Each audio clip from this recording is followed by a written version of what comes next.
Buddy, great to have you on board here. And we are live on the Syracuse Orange Football Facebook page.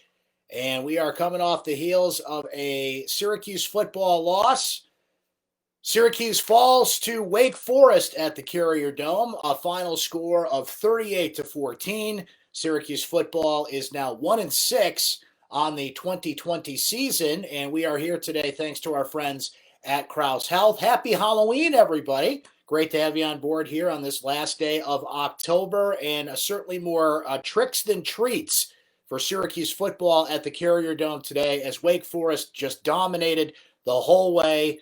They ran the football. They passed the ball better than expected. Syracuse just couldn't tackle, couldn't contain Kenneth Walker III, Wake Forest terrific running back who ended up getting in the end zone 3 times on the day. And as this game went along, and, Syracuse injury-wise affected once again, freshman sensation running back Sean Tucker did not start. Trill Williams, who's been playing injured as it is the past couple of weeks, Syracuse's very talented cornerback, didn't even play in this game.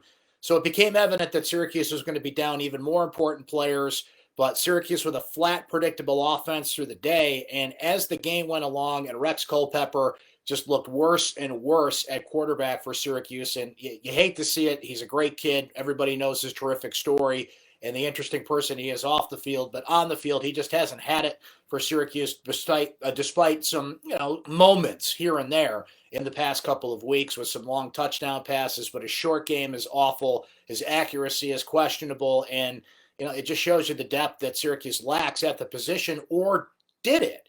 Because at the end of the game, freshman quarterback Jacobian Morgan comes in and engineers what was a pretty impressive touchdown drive. Mind you, it was against Wake Forest, second team. Syracuse is down big. But Morgan looks like he's certainly going to get more reps at quarterback going forward, as I would imagine freshman Dylan Markowitz would. And that's what this season has officially become about next year. The future. Looking at freshmen by choice, not by necessity. A lot of the freshmen that got on the field, and some have been impressive. Garrett Williams is a name that spikes to mind immediately. Sean Tucker being the other one, of course, but he was injured and couldn't play today with an ankle injury on the day. So a lot of the freshmen that got on the field was out of necessity because Syracuse has just been wrecked by injury this season, but now it's by choice. And why Dino Babers waited so long in this football game to put Jacobian Morgan in, I'm not saying he would have made a difference in terms of victory, but he needs quality game reps. And he needed to get in this game a lot earlier. Rex Culpepper looked awful, and I think Babers was loyal to a fault in that spot. You got to make tough decisions as a head coach, and I think he rode Rex Culpepper way too long in this one. I understand how hesitant Babers would be in putting in some freshmen. You don't want to put him in a spot where they could get hurt or they're not prepared to be in there. But, I think that ship has kind of sailed now. You got to get your freshman quarterback out there. You got to see what you got behind Rex Culpepper. He can serve as a backup quarterback at this point if these guys, falter or, God forbid, get hurt. But it's time to see Jacobian Morgan. It's time to see Dylan Markowitz. This is a season now at 1-6 with 4 to go that has become about next year. And next year is interesting with the amount of transfers you could bring in that don't have to wait the 1-year rule, the 2021 class, plus any seniors that choose to come back next year for Syracuse. But just a flat performance from the Orange all around on the field today. Let's dig in and look at some numbers here as we welcome more of you in here. Happy Halloween and great to be with you. Just a reminder, we're here live after every Syracuse football game. Boston College next week for Syracuse, given Clemson all they can handle today. So that's going to be an interesting matchup for Syracuse, to say the least. But on this one, Wake Forest had 26 first downs on the day to Syracuse's 13. Wake Forest, 49 carries for 188 yards on the day. Syracuse managed just 79 yards on the ground on 22 carries. Wake Forest with 19 catches for 250 yards. Syracuse through the air, 22 for 142. All told, Wake Forest ran 82 plays for 438 yards. Syracuse ran 56 plays for 221 yards on the day. The Orange with 8 penalties for 81 yards. Wake Forest with 7 penalties, 57 yards. Syracuse's struggles continue on third down. They're one of the worst teams in the country on third down. That continued today. 3 of 11 on first down. Wake Forest a lot better, 9 of 18, a 50% rate on third down. So today was not a day about not going forward on fourth down like Dino Babers did not in a key spot last week against Clemson. It wasn't really about any one particular play. It was about decision making and not putting in your freshman quarterback sooner to see what you had there. But Wake Forest just flat out dominated, and they're a methodical team. They run the football very effectively. They run the RPO very effectively. They can kind of lull you into a trance and go tempo and go deep and, you know, throw some plays at you you're not expected if you're kind of drawn in. Discipline not there for Syracuse. Tackling not there for Syracuse. Kenneth Walker III is a tough running back to tackle for any team, but he really beat up Syracuse running the football today, and it was just a young team exposed. It was just a coaching staff exposed, an uninspiring game plan from Sterling Gilbert once again. I was just beside myself with joy to see a tight end actually catch a touchdown at the end of the game in garbage time, and it took your freshman quarterback with a fresh set of eyes to find Luke Benson in the end zone. Why Aaron Hackett and Luke Benson, again, not targeted much earlier in this game and more often is I can't come up with a good reason why Sterling Gilbert and Dino Babers refuse to utilize the tight end, especially on a day like today. Now, to his credit, Cooper Lutz, we're going to go over some individual numbers here shortly, but Cooper Lutz actually got to the edges at times, looked okay. For the sixth running back for Syracuse with all the opt-outs and injuries they've had at that position. He did have some bursts, did have some quality moments on the day. One of the few bright spots, I think, for Syracuse on the day, but just bewildering to me why Syracuse continues to refuse to target the tight ends. But here's how it played out. Rex Culpepper, just an awful day. 15 of 27. He threw 2 interceptions, did have 1 touchdown throw, and ended up with just 85 yards passing on the day. Jacobian Morgan comes in, goes 7 for 7 on that last drive for 57 yards and a touchdown. Nearly matches Rex Culpepper's throwing total on one drive. Ed Hendricks had a catch for 31 yards. Nykeem Johnson, 2 catches for 25 yards, including a touchdown. We mentioned Cooper Lutz, the converted receiver, had 4 catches out of the backfield for 25 yards. Courtney Jackson, 4 catches for 24. Anthony Quealy, just 4 catches for 13 yards on the day. Taj Harris back on the field, Syracuse's leading receiver, their supposed dynamic talent, 3 catches for 12 yards on the day. We mentioned Luke Benson's touchdown catch of 3 yards. Aaron Hackett targeted once for 3 yards. It's just unacceptable, unexplainable that Syracuse will not throw the ball more to the tight end. It is beyond me. We mentioned Cooper Lutz, 15 carries, 81 yards on the day, average 5.5 yards per carry. That's impressive. When you're down to your 6th or 7th running back, when Sean Tucker is healthy, he's going to be the feature back. It's one of the lone bright spots of this entire season, frankly, that Syracuse found its running back of the future here. And he would have been buried on the depth chart behind Abdul Adams and Jarvion Howard and Jawar Jordan, who either opt out or were injured. Maybe he would have shined through. Maybe he would have pushed those guys aside and taken some of the reps. Dino did even mention that on his radio show leading into this game this week. But hey, Cooper Lutz, he looked pretty good out there today. I give him credit for how he ran the football. We mentioned how he got to the edge really well and gave Syracuse a little bit of a pop on that running game when they really needed it. Nykeem Johnson had 2 carries for 22 yards, including a jet sweep.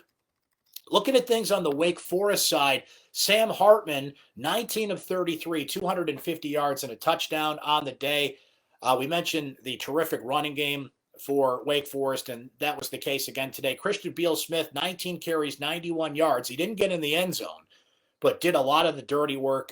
Kenneth Walker III, 16 carries for 80 yards on the day. He did get in the end zone a bunch today.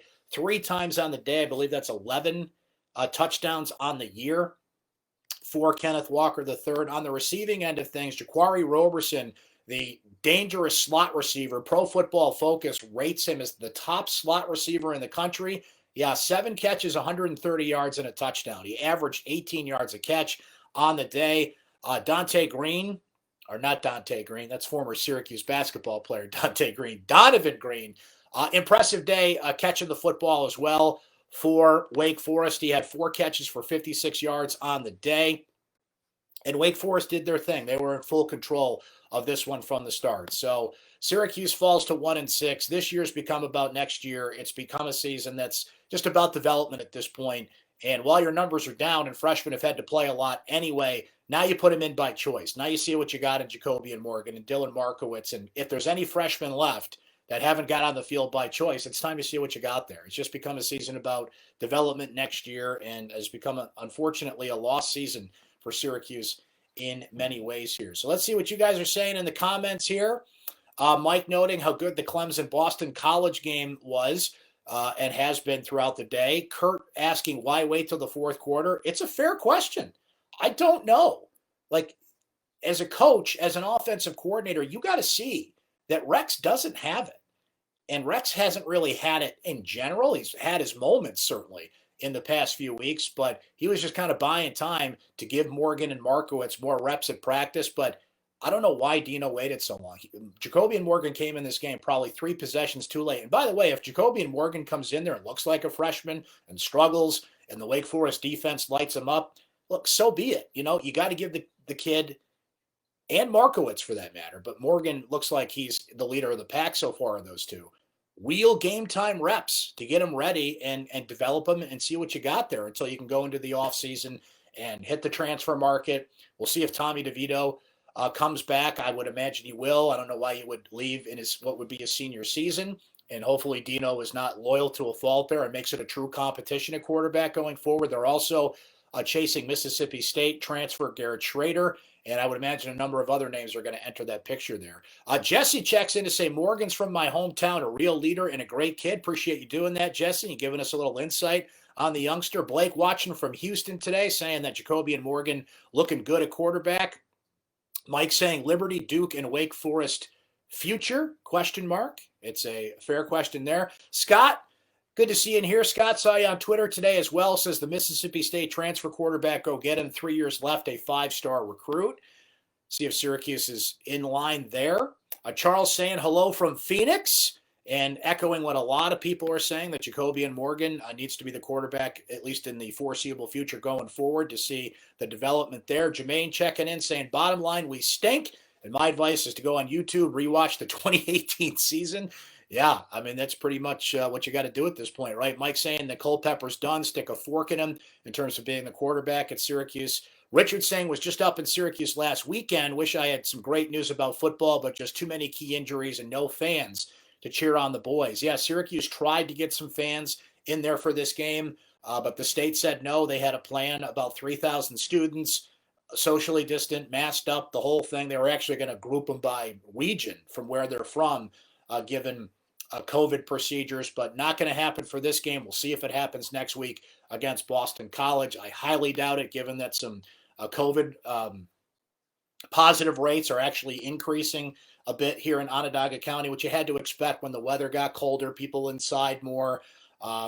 77 new cases today, 99 reported yesterday in Onondaga County overall. Those are both the 99 was a single day record, but continuing an upward trend in COVID-19 positive results, unfortunately, here in Onondaga County. The overall rate's still lower than some portions of the state and the country, but that anticipated increase is out there, and how Syracuse handles that is going to be interesting to see. Williams saying, never miss a game yet. This team and the way it's coached is sad and painful to watch. I took a pass for the first time in 15 years. If I'm not watching, who is at this point? I'll tell you what, William, you make a fair point there. You know, diehards, people that are loyal, people that have stood by this team are just saying, what do I have to watch for the rest of this season?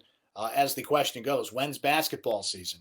November 25th is when they can play games. Syracuse is scheduled to play its first game, it looks like, against Bryant on November 27th. We found out this week that Syracuse is going to play Rutgers in the ACC Big Ten Challenge. I believe December 8th is the date they settled on that one. So we're going to start to see more confirmations for basketball to come. We don't even have a schedule here on Halloween because of this wacky COVID situation that they're in. But here we go. Basketball just around the corner, kids.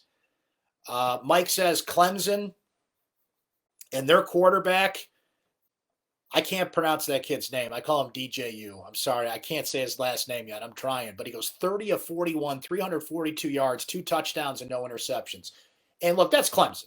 And Clemson's going to get the best of the best. But it represents what Syracuse has needed. How Dino went all in on Tommy DeVito and had a lot of misfires at quarterback in terms of recruiting and transfers. Now, Justin Lawson comes in next year at the quarterback position in terms of recruiting. You have Jacobian Morgan and Dylan Markowitz. You'll see what you have there. And as mentioned, Syracuse is going to hit that transfer market hard. But you got to have 2 or 3 serviceable quarterbacks in this game, particularly with what Syracuse claims it wants to do on offense. But look, I don't know about you guys, but I'm just not impressed with Sterling Gilbert. And look, Dino Babers has a heavy hand in the offense. Let's not, absolve him of blame here. But I don't know what Gilbert has added that has put a spark, that has put a fresh face, that has put something new on the field. And to compare him to Tony White, I know the Syracuse defense had a tough day again in some ways, but at least that 3-3-5, you didn't see the takeaways today that you normally did. Wake Forest is so efficient. They run the ball so well. Sam Hartman has not thrown an interception this season and has not thrown an interception in, let's see, he came in today with 155 attempts. You add 33 to that, and that's how long it's been since this redshirt sophomore has thrown an interception on the day. So while it didn't apply today, at least Tony White's defense has shown us that they can ball hawk, that they'll be aggressive. You look at some young players like Garrett Williams. Iffy Melifonwu's been great this year. Trill Williams did not play today because he was hurt, but has been a terrific player in that secondary. Rob Hanna, Jihad Carter, like there's future stars. I wouldn't be a big word to use for some of these players, but certainly a lot of talent on the up and up on the defensive side of the ball. I look on the offensive side of the ball and I see talent. I see Nykeem Johnson. I see the tight ends. I see Anthony Quealy. I see Taj Harris, and they're just not getting him the football. So hopefully Jacobian Morgan can put a little life in this offense going forward. But again, he's a freshman. He's a freshman. Like there's a lot of room for error there. And when you're playing good defenses, you got Boston College coming up next, who, as we saw, played a hell of a game against Clemson today. It's going to be painful to get through these next 4 games for Syracuse because it's become all about next year development and just kind of getting through the 2020 season, as sad as that is to say. Excuse me, pardon me. David saying Dino will be fired at season's end. Look, I'm not sure about that. John Wildhack has already said that Dino's going to coach this team in 2021. It'd be a heck of a thing for him to make that public declaration and then go back on that. 1 in 10 might change some minds there. There might be an uproar from alums, from fans, from, let's say, heavy walleted boosters and board of directors members and people of that ilk. But that's a heck of a public statement for John Wildhack to come out and say and then back off on. Knowing the injuries, knowing COVID, knowing whether you agree or disagree, I certainly wouldn't fault you for disagreeing, but there's a lot of built-in excuses there. 2021, though, no matter what, is going to be a season where Dino Babers is going to be under heavy, heavy pressure. Heavy pressure to turn things around, get Syracuse back on track, and, to put all your chips on the table for one season. Never an easy thing for a Syracuse football team. And boy, somebody brought up 2018 a moment ago in the chat. How Syracuse has fallen since then. 5-7 a year ago. Again, you have to at least mention the injuries. You have to mention what Syracuse is going through this year. But everybody had shortened practice time. Everybody faced a lot of the same obstacles that Syracuse has had. And this is just a team that's been caught with a lot of young players on the field. And today is just an example, just a flat, lifeless, uninspiring performance. Last week, we mentioned you're down 27-21 to Clemson. You come out of a timeout and you punt the football on 4th and 1. Like, there's just a lot of bewildering things about this coaching staff and this team. And today the biggest question is, why do you wait so long to go to Jacobian Morgan? With the understanding that fans will have the understanding and have the patience that he's a freshman, he's going to make mistakes, but you want to see him develop. Rex Culpepper, I'm sorry, just didn't have it. Never really had it. Never really was the guy. If he was, he would have beaten out Tommy DeVito, right? But you have the backing of the fans and most people watching to say, let's see what the kid's got. And you wait to the 4th quarter to do it. Football coaches bewilder me sometimes, to use that statement. And it's funny, I just glanced at my phone here. My friend Nate Mink in the postgame sent out this text. So let's bring it in live here to the chat. You should subscribe to our syracuse.com football text, by the way. It's a great service. You get some terrific insight from our beat reporters and once in a while from yours truly. But he says Dino Babers is tempering the post-game noise around freshman quarterback Jacobian Morgan, saying, quote, "I wouldn't put too much stock in that. That's like throwing 7-on-7. That's not a real football game." Saying we'll have more from Babers on the quarterback position later this afternoon. Look, that's a mistake. Babers sees more in practice and knows how young these guys are, but it may be 7-on-7. It may be Wake's second team, but what are you waiting for? At this point, what are you waiting for? I just don't get. I mean, I was just saying it as I got that text and saw that. Coach, you've got the backing of the fans. People understand the situation you're in. Put the kid in and see what he's got. It just blows me away. All right. Well, what do you say we end there for this post-game chat? Hope you guys enjoy the rest of your Halloween weekend. Election day next week. Woo, baby. Everybody take a deep breath and get ready for that one way or the other. But when we come back next Saturday, we'll see what the Orange have against Boston College. We'll see how this quarterback situation gets handled going forward. I don't like what I'm hearing from Babers there, but we'll see how the week develops and what happens heading into BC. Hope you guys come back. I understand that this football season is becoming, let's say, not worth it in a lot of ways, but we'll be here. We'll be covering the game, and we'll be here live on the post-game chat next week, and I'll be tweeting along, and we'll be writing our stories, and the coverage team of Nate Mink and Mike Curtis, Chris Carlson, yours truly, Dennis Nett with the great photos, and the whole crew that puts it together for you. We'll be here. We'll be covering it for you, and we'll be back live after Syracuse and Boston College next week, which I want to double-check myself here, but it's been all noon games so far this season for Syracuse. It's a good thing I checked myself because next week is actually a different starting time, 2 o'clock. A 2 o'clock start for Syracuse as they host Boston College at the Carrier Dome. And that means we'll be on about 5 o'clock or so, but whenever the game ends, we come on live with you. Thanks to Krause Health, give you a little post-game chat, and we'll see how Syracuse continues to develop here as the season goes along. Boy, what a game for Boston College today as they take on Clemson and really gave the Eagles all they could, or really gave the Tigers, I should say, all they could handle in that game. Clemson did end up winning that game 34-28. So we'll see what the Orange do against a team that almost beat the number one team in the country. Syracuse actually, believe it or not, hung with the number one team in the country for 3 quarters last week. That's football, Susan. I don't know what to tell you. Thanks for hanging with us. You guys enjoy the rest of your Halloween weekend. Hope you get more treats than tricks, and we'll talk to you again next week here.